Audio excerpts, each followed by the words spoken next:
All right, welcome back. This is the Something Ventured podcast. I am Kent Lindstrom. I am your host. My guest today is Ellen Powell. How are you doing? Good. Thank you so much for having me. Thanks so much for doing this.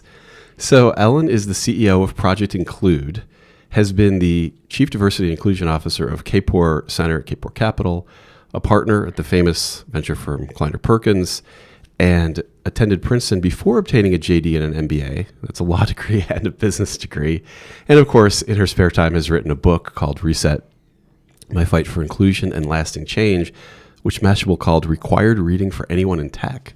Oh, who called that? Mashable said that. Oh, that's awesome.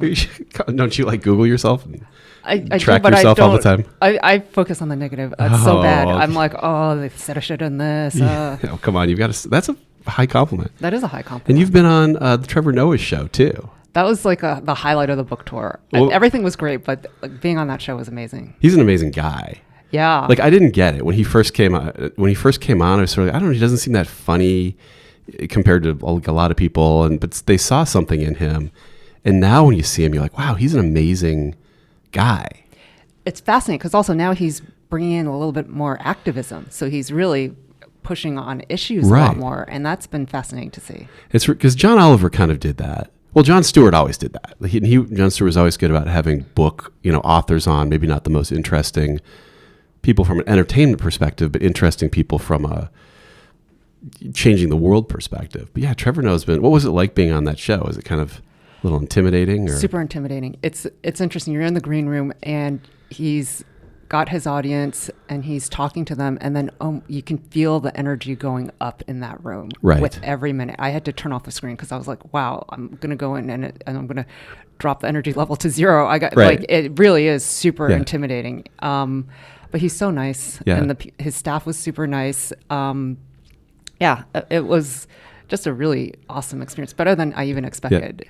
I mean, TV's kind of a crazy world too. That's why I have a podcast. Is there's lights and there's people and producers and cameras and there's an audience and they're used to it. Like they're there all day long. But you walk in, you're like, wait, I'm not. I usually don't have like a huge bright spotlight pointed at me. Yeah, it's just a different world. I'm an introvert, so it's not a world that I'm comfortable in. You wouldn't know. I watched the clip, and I thought you were great, and he was really thoughtful too. He didn't try to make it a funny. He was thoughtful. He had seemed to have read the book.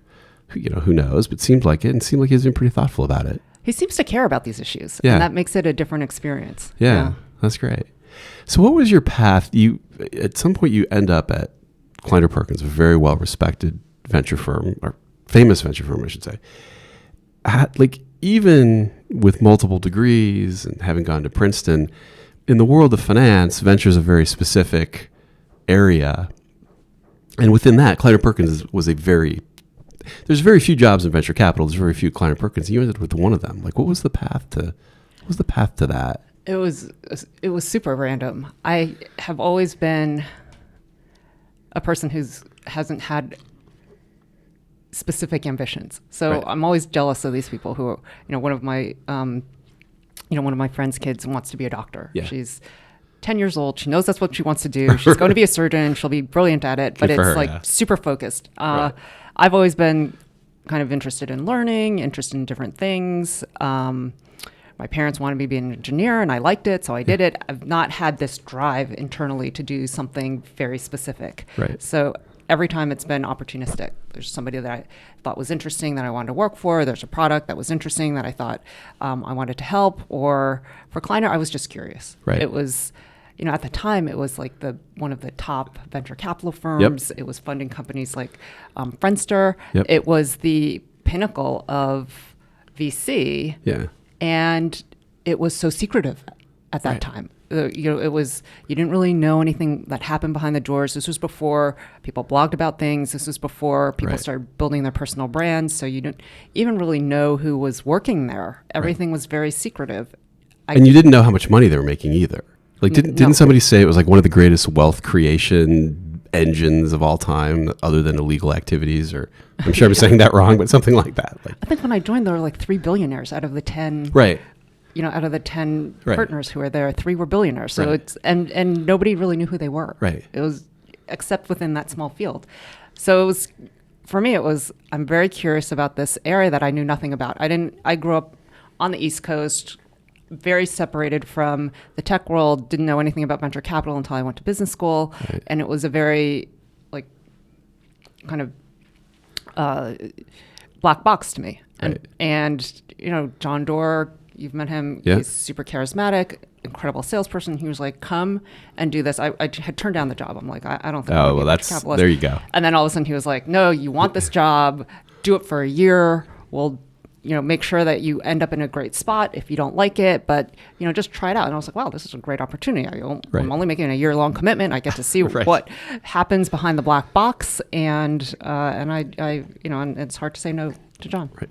It's funny the number of people in venture capital the number of people who want a job in venture capital and can't figure out how to do it to save their life. And then when you talk to people about how they got the job, it's always something. Very few people seem to have methodically worked their way into it. They either. Yeah. Well, on the downside, their buddy started a venture capital firm and they just got hired by their buddy. On the upside, they were an entrepreneur first and didn't really need the venture capital job and became a venture capitalist. It's just an odd thing. Yeah. Early on, somebody asked me to do a talk on how to become a venture capitalist. And I was like, I don't know. I had such a random path. So I went and I asked all the different partners at Kleiner Perkins and they're like, there's no way. Yeah. Like you just fall into it. You have a friend. We never, at that point, we never put out a public search. It was always, you talk to somebody that you knew that you wanted to bring in. Yeah. It was very, clubby. Yeah, that is the joke we have. That is, if you listen to a podcast about venture capitalists, and Harry Stebbings is a famous one, and he always says, how'd you get into venture capital? And the answer, I fell into it, is 90% of the answers. And we're kind of like, even if you fell into it, like, don't say that. Like, say you always, ever since I was 5, I wanted to be a venture capitalist. And of course, they always fell into it from Stanford, or they never fell into it from the housing projects in Chicago, of course. Right.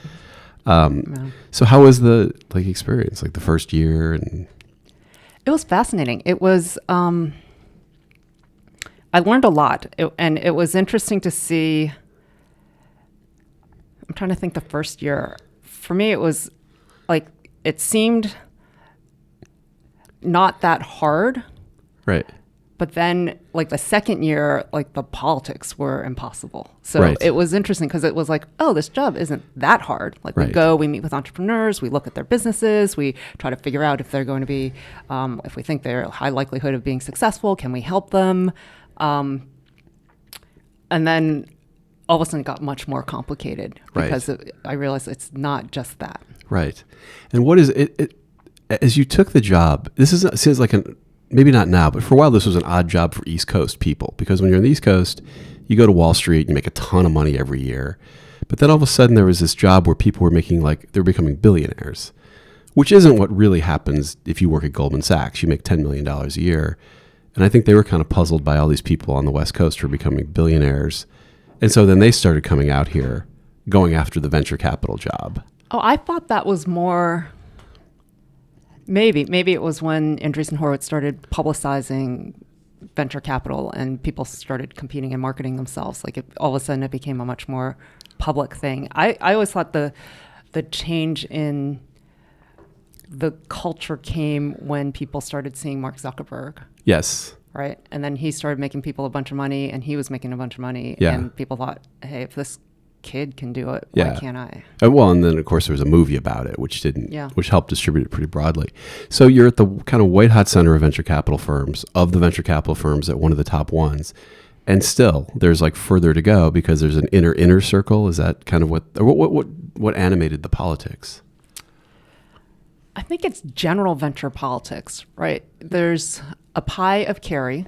Yeah. And that gets split. So carry, I don't know if people know what carry is. It's just you get a share of the profits that you're making based on your investments. And that carry pool goes to all the investors generally in your firm. And there's a fixed pie. Right. So every fund you're trying to figure out who gets more, who gets less, how does that get allocated, and if there's not enough or you feel like somebody's not contributing enough, you get rid of some people. So it's a very it's a zero-sum game, and it gets competitive that way, and people want to show how much they're contributing. They want credit for different projects. They want to get more allocation at the end of the day, and that becomes political. Right.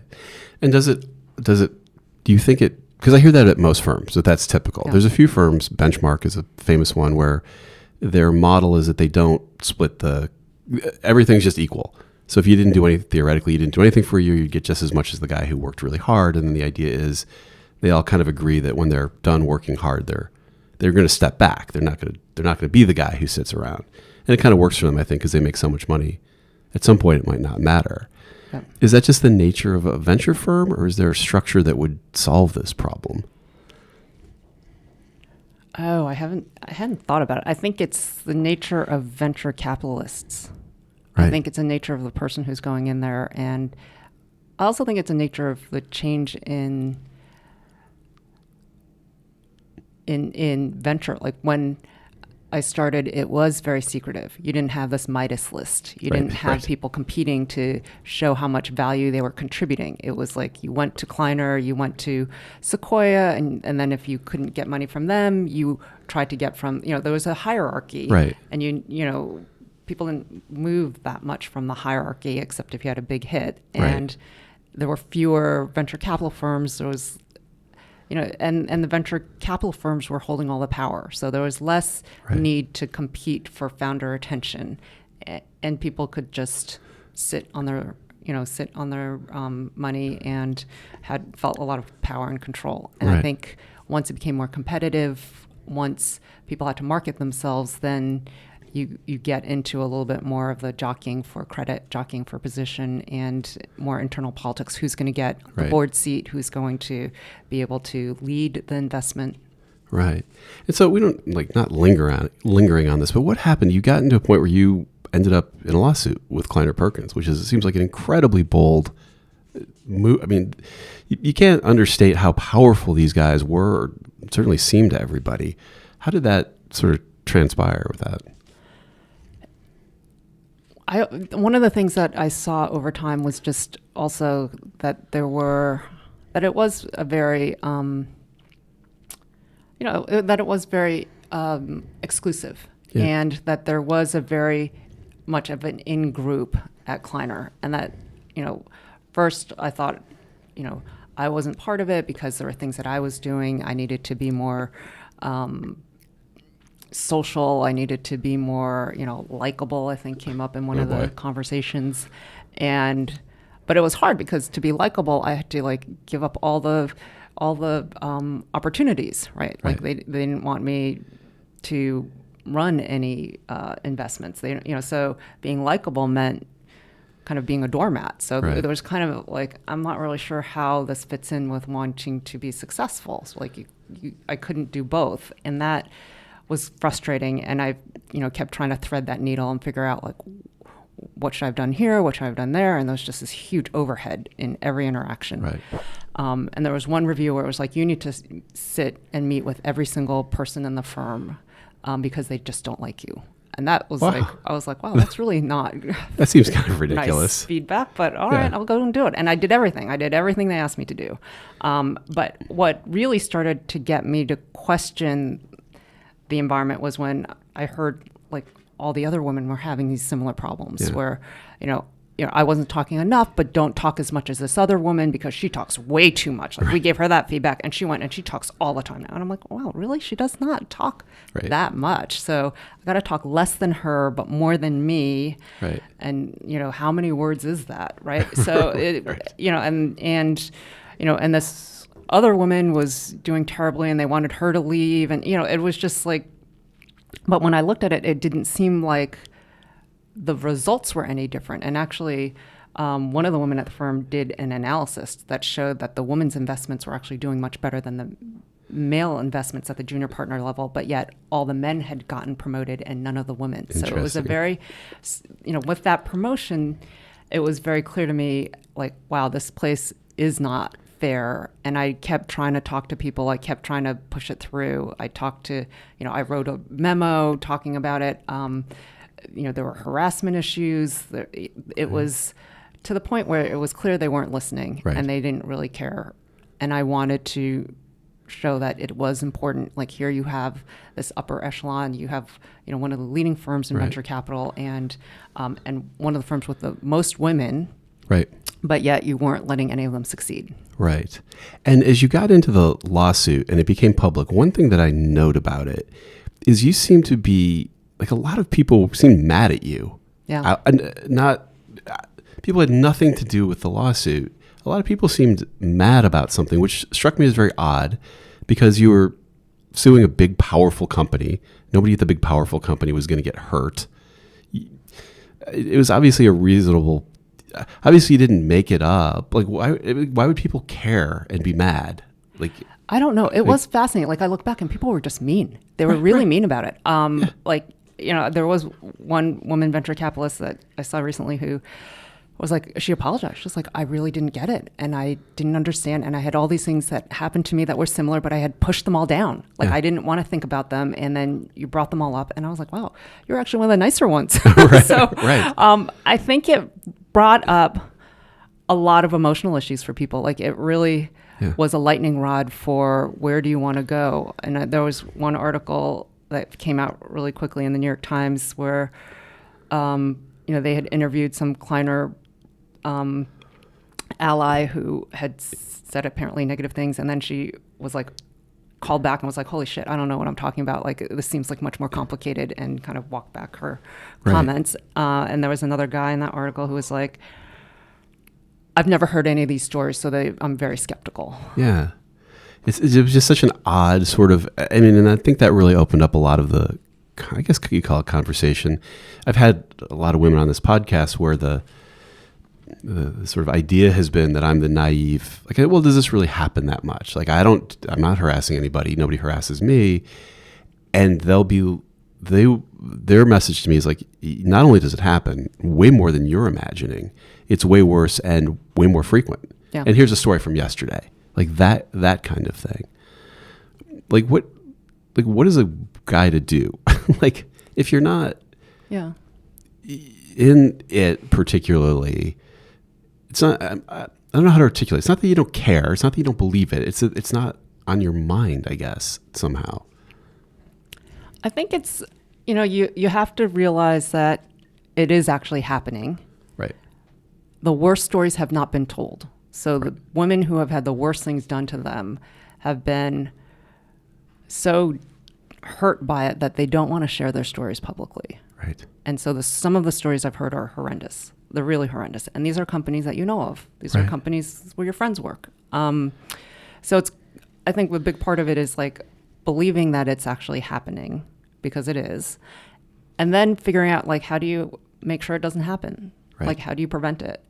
And I think part of, what you're doing, like getting people to share their stories and having people talk about it is really important, because it's, like that first story, often there is like, I came out with my story and people were mad. People were not open to it. Right. It was a very emotional reaction, and it takes a lot to get through people's frameworks and to get them to change their mindsets. And were you okay after that? I mean, that seems like a pretty emotionally difficult thing. Were you just like, I don't know, that I'm in it, I'm fighting the fight, or was it a pretty rough one to get through? It was rough. Yeah. And I had talked to a bunch of women who had sued like investment banks, and they were like, don't do it. Yeah. Like, these entities are vicious. They're powerful. They're rich. They're powerful. They're rich. You don't have the resources, and they will drag you through the mud. Yeah. And it's hard to imagine how hard it is. Like and these are the people who are supposedly your family, and they're, they've got, PR firm, the crisis communications firm that's tearing you apart online with every article, and the amount of resources they spent, it could have funded a bunch of companies and a bunch of a bunch of funds.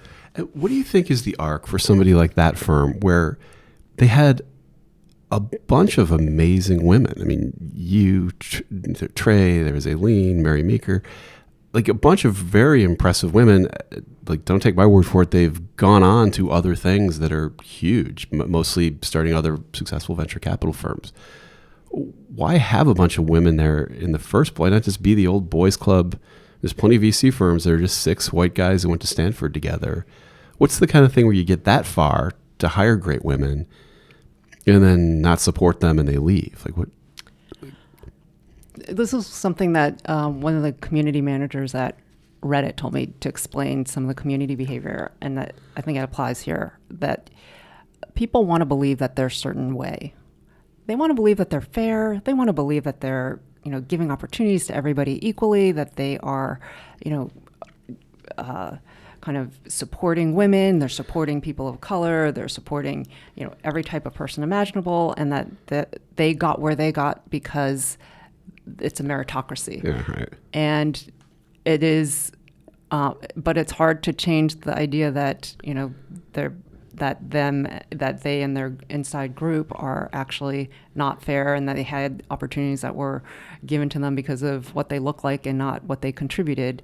And that's where you get kind of stuck, where you want to bring in women, you want to bring in, Kleiner, we didn't bring in really people from underrepresented groups of color, but you want to feel like you are fair. And so you bring people in, but then the culture is not changed. You still have these systems and structures that are very exclusionary, and you don't actually give people those opportunities. Right. And what do you think people are trying to, like, the thing that from the outside seems so odd is like these people are so successful and rich. Like, what are they trying to accomplish? Just, is it more? Like, it just seems you'd be more interested in your legacy or bringing other people along or something along those lines. But it's just having $1 billion, making sure that becomes $2 billion.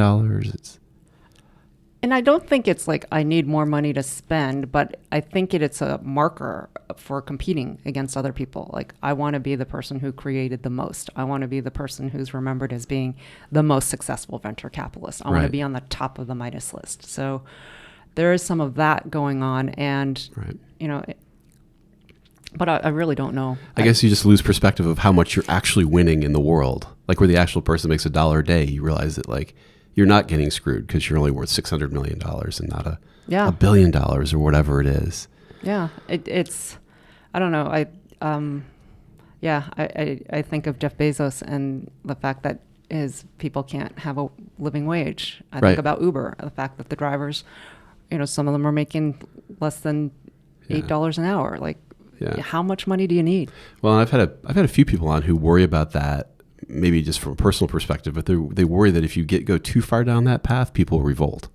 Like, if you just get too much income disparity and people are too desperate, and some of them are kind of reaching the conclusion, like, maybe if I'm worth $4 billion instead of $5 billion, but there's no civil war, like, that would be probably better lifestyle for me and my family. Yeah, I mean, you're seeing it, right? You're seeing the employees start to do these walkouts, they're doing these petitions, they're going to the media about things that they think are fundamentally unfair, and it's created by the system. Like this, I didn't really realize it until I worked at Reddit, but we had, like, all of these companies have 2 classes of employees. They have the contractors, and then they have the core employees, and these contractors and these hourly workers don't get any of the benefits. They don't have any job security. They're, in fact, they're pushed out after a year because you don't want to have to make them into full-time workers. Yeah. I don't know if people know that people all over the world listen to this podcast to learn about Silicon Valley. And so Facebook, the people who are reviewing content on the site, many of them are contractors. It's just some other company or however it works that so they're not getting the stock options and the free lunches and all the things that you associate with people at Facebook getting. Yeah, I had so many things that I had to do at Reddit, but it was a wake up call to me. Like, we weren't allowed to give some of the hourly workers laptops because they might try to do work in the open areas that they weren't supposed to be in. We weren't allowed to give them lunch. And I was like, "Ooh, this is not good long term. Like, we got to figure out a better system because this just doesn't feel good." Yeah, it's like the companies who they don't let their workers work a certain number of hours because then they'd have to give them health care. It's maybe it's good economically, but you got to live with yourself at some point if you're doing that. Yeah. Do you think you're what you launched? I did a podcast last year where I kind of went through all the people, the men, who had really, on Me Too in Silicon Valley, lost their jobs. Like, there were firms that went away. There were people who ran venture firms that ended up being fired. Do you think something changed, or is that we were just having a year? I think what changed is that people started believing it more. Yeah. And it was less about, oh, that person, like for me, I was crazy when I came out with my story. But it became, wow, it's actually probably not a crazy person. It's probably somebody who actually had this bad experience, because now I've heard about it 10 times. And I've heard about it from people that I know and believe. I've heard about it, I have people stop me in the street like, oh my gosh, I heard my coworker told me this story that she had never told anybody before, that shows me, like, I believe you. And I'd have, somebody else like, oh, my mom had been put into a broom closet of an office when she got promoted. Or, there are different parts of my story that resonated with people, and there are people sharing their stories. And all of a sudden it became, it's not, actually bad things are actually happening to people. So I think people started believing it more and realizing actually this is not the right thing. And all of a sudden people are coming out with data showing how little money is going to women or people of color, and how little money is going to women of color. And all of a sudden the data started lining up to show, wow, the system is really biased, or you really have to believe that there are not good entrepreneurs outside of the white male sphere. Right. And so instead of leaving Silicon Valley, which would maybe be a logical conclusion, you ended up being the CEO of Reddit. Yeah, that was how does this all come another random walk through life. I had been basically shunned when I left, when I was fired by Kleiner Perkins, and I was shunned by them, or by like everyone. So they were able to reach, their power got to other people.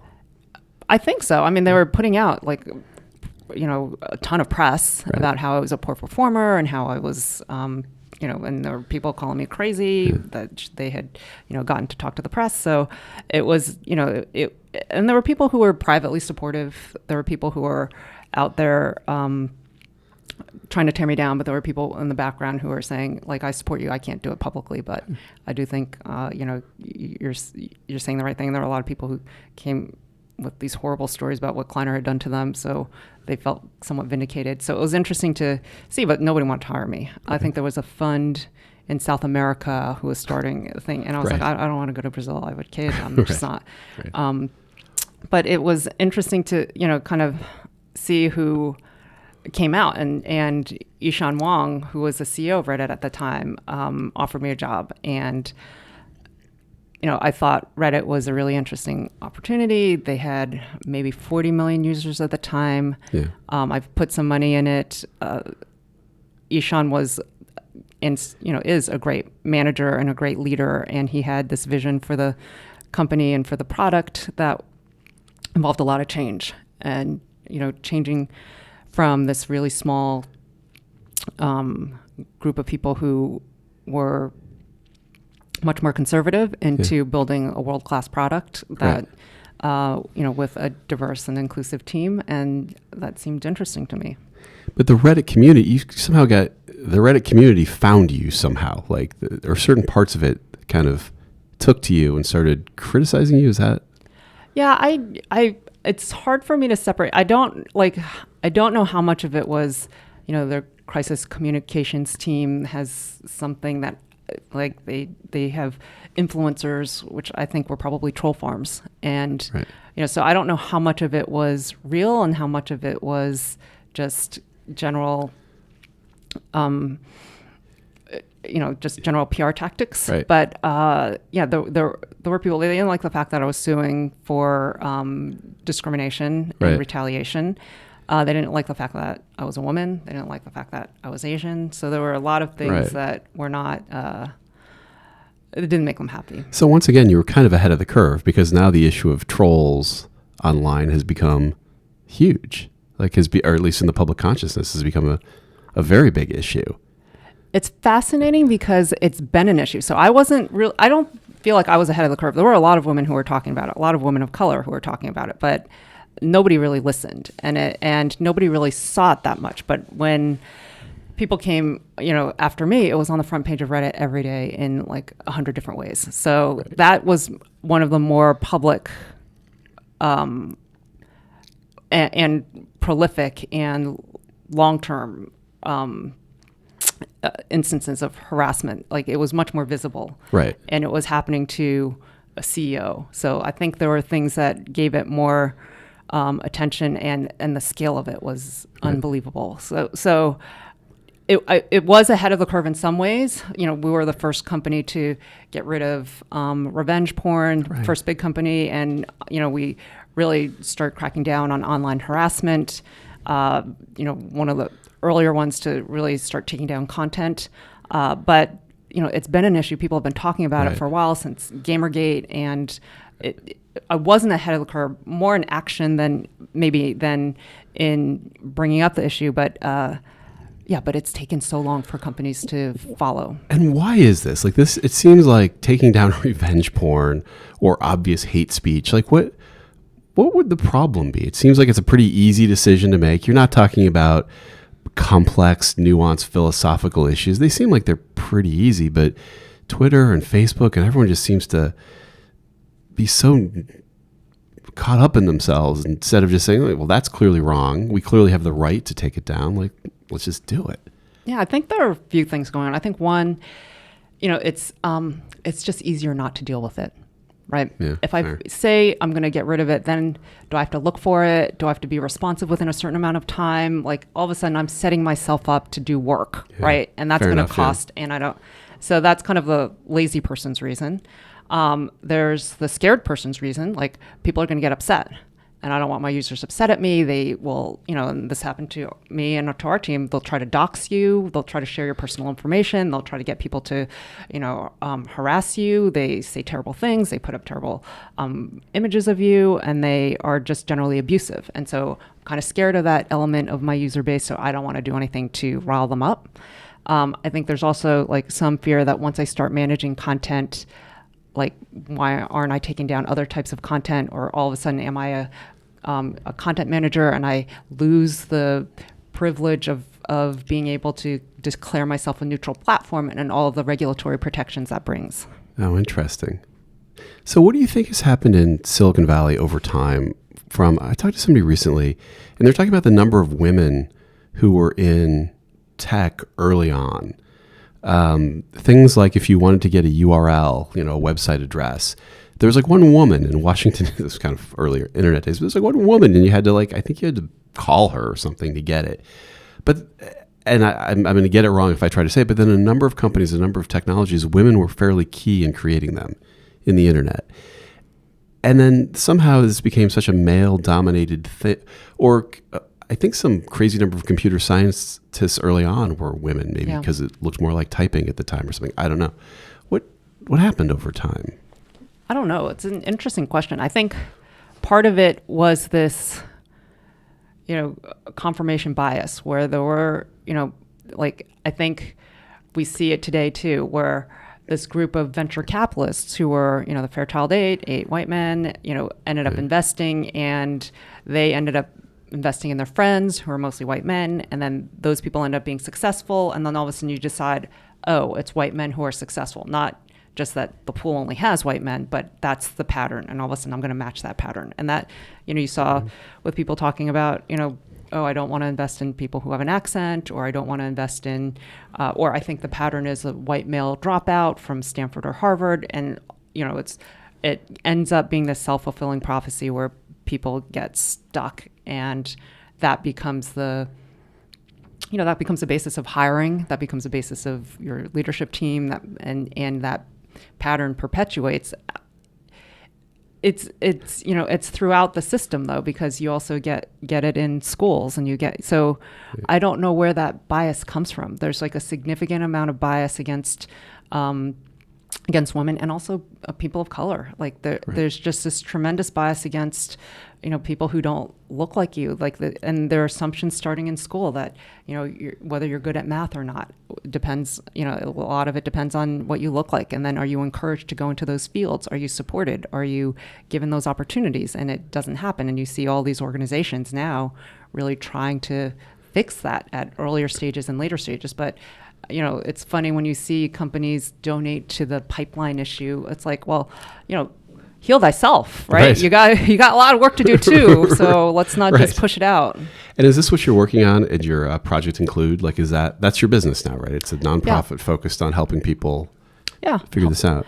Yeah, we're focused on startups because we think it's a really small team. So the highest leverage we think is in working with startup CEOs who are interested and want to do more in diversity and inclusion, and how can we help them push the envelope and move the discussion and move the actions so that people are willing to experiment. People are willing to think about what is actually going to make a difference. I think we've done these cohorts of groups of CEOs so that they can have conversations with each other. And that's been really productive in giving them, kind of some ideas, but also like, oh, we're all working through this together. There's no playbook that I can just follow. I actually need to think about these things, and here's a group of peers that I can think about it with.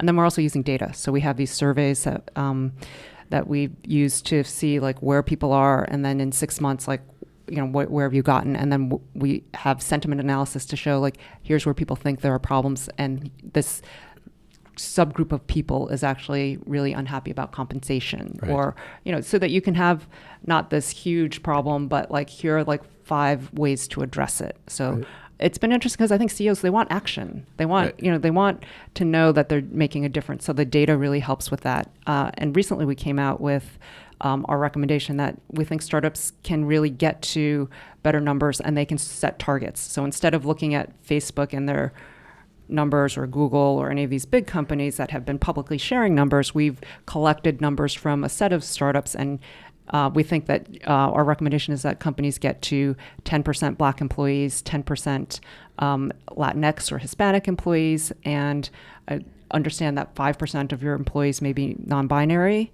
You probably won't know, and then you should be able to get to 45% of your employees being female, and that's going, set that target in the next 2 years, and you will get there because we've seen other companies be able to do that. And how does a CEO? I worked at Deloitte before I went into this, and they actually were really focused on promoting and supporting women. And their reason was pretty simple. It was that women are half the workforce, especially in accounting, and they were just competing for workforce with other people. How does a CEO of a startup sort of think about where they're fighting for survival, fighting for capital, fighting for market share, need a growth person, or how do they get this into their priority set if they're just focused on the business succeeding, period? Yeah, I think for the CEOs that we've seen and that we've worked with, they see it as a priority. They see it as how they make their company successful, as how they build their good cultures, and how they recruit a workforce and attract a customer base, right? So I think they understand, hey, only 25% of the population in the next decade will be white men. And if those are the only people that I have on my team, those are the only customers that I can really get to know that well, and I'm going to fail. Right. So, some of these CEOs really see it as a business imperative, and that's where you're actually going to get the change, and you're actually going to be successful. And you see that it's not just I'm just going to hire some people and hope they succeed. It's like, hey, I want a culture where people are open and people are welcome and people feel like they belong, because then they'll do their best work, and then I'll get the best ideas. And there's all this data that show that companies with diverse leadership teams, diverse boards, diverse decision teams make better decisions. So, I want to make sure that I'm building that. And if I can have a culture where people with different views are received well, then I'm going to get all the best ideas. I'm going to make the best decisions. I'm going to have the best products, and I'm going to have the best recruiting capabilities, and I'm going to be able to build the best company. So there's very much like it's moved from I'm going to talk about it and I want to look good to, oh shoot, I really need to do this because I can see like I'm not going to be able to hire, I'm not going to be able to sell to customers. This is crucial. Right. And as you fight for diversity or help people fight for diversity, what do you see, how should people handle, a CEO perhaps, they're very different groups. Like we can say LGBTQ, but those are all different, or women, African Americans, but those are all very different things with very different experiences and maybe very different socioeconomic backgrounds. can you kind of lump it into one thing, or does there need to be, well, the women have to fight this way, and then the African Americans are fighting that battle? And I think the battles are very different because biases are different for each group, and experiences are different for each group. But I do think, there are ways to eliminate bias that can help everyone, right? So if I'm taking a kind of, if I have a very fair system for interviewing people, so instead of having it be based on culture fit, do I like the person? Do I want to grab a beer with them? Do I want to get stuck on a plane with them and do real things like, would they actually be able to solve the problems that I'm doing? Are they, I think there have been a few companies where they have like these really quirky puzzles that they want you to solve. And it's actually a terrible system because people who know people who work there get the puzzle in advance. They know the answer, they go in and they crush it. But the people who don't have any friends there, it's brand new and they don't have time to research an answer and they can't look it up on the internet. So they fail. So you're ending up just perpetuating like this clubbiness. So, come up with problems that everybody can solve without an in to somebody in the company and try to figure out like, can they actually do the job that they're being hired to? You're not being hired to solve, how many gas stations are going to be in America in 2050. Didn't Google or somebody, and Google, I think famously has really been thoughtful about this and tried to fix their issues. But at some point, weren't they asking people about superheroes or something like that? And it turns out, I can't remember. They have had a bunch of weird questions. Which superhero would you be? And like women were like, I don't know. I didn't read comic books. Like that's what dudes did. Like I could see it getting you some interesting information, but it could also be totally, totally biased and it's just not related to your job. Right. Yeah. No, I think they figured that out at some point. And once people have had a job, you have so much information about how well they're doing compared to how they did in school. And I think Google for a while was way, talking to 30-year-olds and looking at their SATs. And I think, but I think I know that because they've said that, and they've said that they've fixed that to their credit. Yeah, to their credit, they did a lot. I think they did a lot of self-analysis where they realized, hey, all of these metrics that we're looking at actually don't predict success at the company. So we got to change. How are you feel? So now that you've been through all of this and kind of have ended up, I would argue, vindicated, both on there is kind of some sexual harassment going on in Silicon Valley, and also with the trolling thing from Reddit having become a huge, not a bigger issue, but bigger in the minds of people. How are you feeling about Silicon Valley and diversity? Is it a machine that's fighting back? Or is it something that's real? Is it kind of collectively realizing, okay, we do need to fix this? And whether it's generational or a few of us are going to work hard on it, it's going to be fixed. How are you feeling about everything now? I feel like there has been change. There's definitely an attitude change. People are believing that there is a problem. But the change is so slow. So there's, so I try to focus on the fact that there is change, but there are times where you're just like, God, I can't believe like we're still talking about this. Right. And it's been this much time.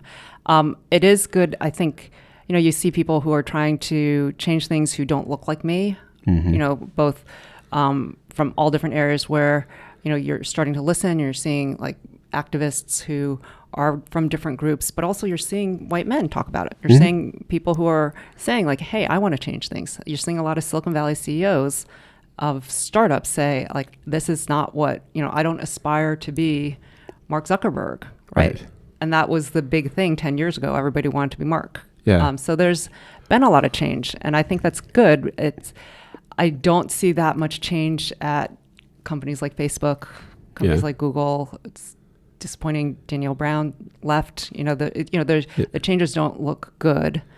So I'm hoping that there'll be this next generation of startup CEOs who makes that look different. And also you're seeing people who look different as startup CEOs. We work with Jesse Woolley-Wilson from Dreambox. We work with different people who are coming from different backgrounds and have different and can be role models for a different generation of people. Yeah. What an amazing, do you ever look back and do you ever regret any of it? Do you think like, I should have just gone to Sequoia and kind of quietly collected the money and... They wouldn't have hired me. You know that. I guess that's true. I guess that's fair. Yeah. Yeah. Right. I don't, Yeah, I think at one point they offered to help me raise a fund, and then I could have just gone off and invested, which I love doing. I love working with entrepreneurs. But then who would have spoken up? Right. Well, obviously no one, because you were the person who did it. Thank you so much for doing this. I really appreciate it. Oh, thanks. How do people, not get in touch with you, but follow what you're doing? Like, what is the best way to? So I talk about what I'm doing in my book. Yep. I talk a lot about it on Twitter, although I've taken some Twitter breaks. It's just a painful, forced part of my job. Project Include has a Medium publication, so we post things from time to time, and then I have done some podcasts. I'm an introvert, I told you, and so I don't do that much of it. But hopefully, in talking to people like you, people can hear more about it. Well, you sound fantastic for an introvert. So, well, thank you. Thanks so much for doing this. Thank you for having me. All right, this has been the Something About Your podcast. My guest has been Ellen Powell. See you next time.